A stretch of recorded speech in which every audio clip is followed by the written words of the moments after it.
जय माँ जगदम्बा। स्वागत है आप सभी का एक बार फिर से। माँ जगदम्बा आप व आपके परिवार पर अपनी कृपा दृष्टि सदा सर्वदा बनाए रखें। दोस्तों, यदि आप अपनी सनातन संस्कृति पर गर्व करते हैं, अपनी सांस्कृतिक विरासत को जानना चाहते हैं, अपनी धरोहर को आने वाली पीढ़ी तक पहुंचाना चाहते हैं, तो आप हमारे चैनल सनातन संस्कृति को सब्सक्राइब करके बेल आइकन जरूर दबाइएगा। दोस्तों, निर्जला एकादशी के दिन भगवान विष्णु की पूजा होती है और बड़ा मंगल के दिन विष्णु भगवान के अवतार राम जी के परम भक्त अनन्य भक्त हनुमान जी की। ऐसे में निर्जला एकादशी और बड़ा मंगल का एक ही दिन आना बेहद दुर्लभ संयोग माना जा रहा है। साल 2024 में ये दुर्लभ संयोग 18 जून को होने जा रहा है। इस दिन निर्जला एकादशी व्रत भी है और बड़ा मंगल भी। दोस्तों, सभी एकादशियों में निर्जला एकादशी सर्वश्रेष्ठ एकादशी मानी जाती है। वैसे तो साल भर में 24 एकादशी का व्रत रखा जाता है, यानी महीने में 2 बार, एक शुक्ल पक्ष में और एक कृष्ण पक्ष में। दोस्तों, निर्जला एकादशी के दिन व्रत रखकर भगवान विष्णु और माता लक्ष्मी की पूजा करने से धर्म, अर्थ, काम और मोक्ष चारों पुरुषार्थ की प्राप्ति होती है। ये एकादशी सबसे कठिन एकादशी मानी जाती है, क्योंकि इस दिन बिना अन्न जल ग्रहण किए व्रत रखकर माता लक्ष्मी और भगवान विष्णु की पूजा आराधना की जाती है। इस एकादशी को भीमसेनी एकादशी भी कहते हैं। तो आइए जानते हैं इस बार एकादशी के दिन क्या शुभ योग बन रहा है। इस दिन कुछ कार्य आपको जीवन में हर क्षेत्र में सफलता दिला सकते हैं। तो आज आपको हम इन्हीं कार्यों के बारे में बताएंगे कि वो कौन से कार्य हैं जिन्हें आप, यदि आप इस दिन करते हैं तो आपको जीवन के हर क्षेत्र में सफलता मिलेगी।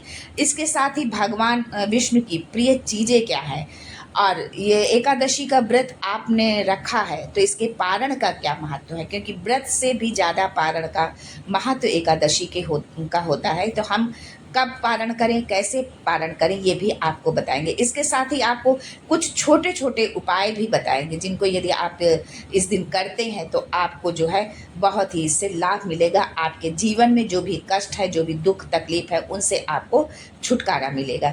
लेकिन ये सब जानने से पहले आपसे रिक्वेस्ट करती हूँ कि वीडियो को लाइक करिएगा, दोस्तों को शेयर कर दीजिएगा, और अगर आपने अभी तक चैनल को सब्सक्राइब नहीं किया है तो चैनल को सब्सक्राइब करके बेल आइकन जरूर दबाइएगा। दोस्तों, एकादशी का व्रत जो है महीने में, हर महीने जो है 2 बार एकादशी पड़ती है, एक शुक्ल पक्ष में और एक कृष्ण पक्ष में। जेठ महीने के शुक्ल पक्ष की एकादशी को निर्जला एकादशी कहा जाता है। इस साल 18 जून दिन मंगलवार को एकादशी का व्रत रखा जाएगा। इस एकादशी को भीमसेनी एकादशी भी कहते हैं, क्योंकि सबसे पहले इस एकादशी व्रत को पांडव पुत्र जो है भीम ने ही रखा था। इस एकादशी में पूजा पाठ का तो महत्व होता ही है, लेकिन दान का भी खास महत्व है।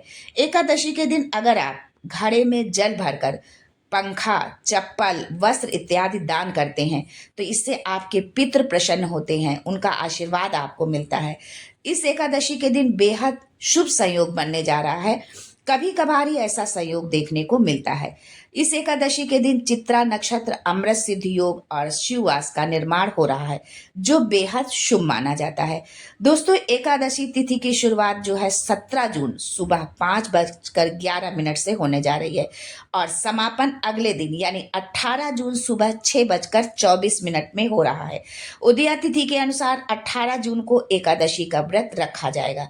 दोस्तों, भगवान विष्णु का प्रिय रंग पीला है, इसलिए निर्जला एकादशी के दिन पीला वस्त्र पहनकर ही भगवान विष्णु की पूजा आराधना करनी चाहिए।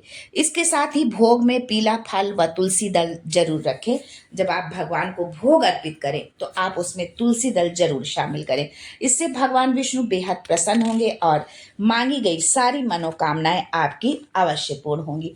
बिना तुलसी के भोग के भगवान विष्णु की पूजा अधूरी मानी जाती है। दोस्तों, एकादशी व्रत का बहुत महत्व होता है, लेकिन उससे भी खास महत्व होता है पारण का। एकादशी व्रत का पारण हमेशा द्वादशी के सूर्योदय के बाद ही करना चाहिए। यदि आप सूर्योदय से पहले पारण कर लेते हैं तो उसे शुभ फल की प्राप्ति नहीं होती है। यदि आप पारण द्वादशी के दिन तिल या तिल के बने लड्डू से या तिल की बनी किसी भी सामग्री से यदि आप पारण करते हैं तो बहुत ही श्रेष्ठ होगा।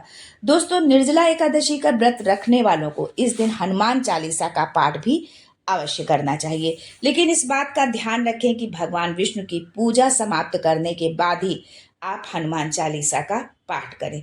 हनुमान जी विष्णु भगवान के अवतार राम जी के भक्त हैं। ऐसे में वो विष्णु जी के भी भक्त हुए और भगवान से पहले भक्त की पूजा करना धार्मिक रूप से शुभ नहीं माना जाता है। बड़ा मंगल के दिन हनुमान जी की पूजा का तो आपको लाभ मिलता ही है, लेकिन बड़ा मंगल के साथ ही अगर एकादशी तिथि भी आ जाए तो इस दिन राम जी की पूजा भी आपको करनी चाहिए। अगर आप इस दिन किसी हनुमान मंदिर में जाकर लाल रंग के आसन में बैठे और राम नाम का आप 1008 बार जाप करें तो जीवन की सभी समस्याओं का अंत हो सकता है। राम नाम के जप के साथ ही आप भगवान विष्णु के मंत्र ओम नमो भगवते वासुदेवाय नमः का भी आप जाप कर सकते हैं। एकादशी तिथि के दिन विष्णु जी की पूजा के साथ ही दान का भी बहुत महत्व है। वहीं हनुमान जी भी उन लोगों से प्रसन्न होते हैं जो जरूरतमंद लोगों की मदद करते हैं। इसलिए अपने सामर्थ्य के अनुसार आपको इस दिन दान अवश्य करना चाहिए। तांबे से बनी चीजें, दूध, चावल, जल आदि का दान आप इस दिन कर सकते हैं। इन चीजों का दान करने से विष्णु भगवान और हनुमान जी आपको सुख समृद्धि प्रदान करेंगे। अगर आपके जीवन में शनि, मंगल या राहु केतु जैसे ग्रहों के कारण परेशानियां चल रही हैं तो आपको निर्जला एकादशी और बड़ा मंगल के दुर्लभ संयोग के दिन घर में रामचरितमानस या सुंदरकांड का पाठ जरूर करना चाहिए। रामचरितमानस का यदि आप पाठ नहीं कर सकते हैं और तो सुंदरकांड का पाठ आप जो है जरूर करें। दोस्तों, ये कुछ छोटे छोटे उपाय हैं जो है इनसे भी आपको जरूर लाभ होगा। इस दिन आपको गुरुजनों को पुस्तक, पेन आदि चीजें उनको उपहार स्वरूप जरूर देनी चाहिए। किसी अनाथालय या वृद्धाश्रम में जाकर आप अपनी सामर्थ्य के अनुसार दान करें, ये भी बहुत लाभकारी होगा। और यदि दान देने का सामर्थ्य नहीं है तो आप यदि ऐसी जगह पर जा कर के जो है आप अपने शरीर से ही उनकी यदि कुछ सेवा करते हैं तो उससे भी आपको पुण्य फल की प्राप्ति होगी। राहगीरों को आप शरबत पिलाएं, पानी पिलाएं, जो भी हो सकता है आप उनकी जो है पिलाएं और उनकी मदद करें। किसी मंदिर में जाकर कम से कम 11 लोगों को आप भोजन जरूर करवाएं। यदि आप पूरा भोजन नहीं करा सकते हैं, वो सामर्थ्य नहीं है, तो आप जो है जो भी आपके सामर्थ्य में वो अन्न जो है आप उनको भोजन स्वरूप जरूर भेंट करें। आज के लिए बस इतना ही दोस्तों, मिलते हैं अगले वीडियो में एक नई जानकारी के साथ। तब तक के लिए जय संकट मोचन और जय Lakshmi Narayan and thanks for watching my video.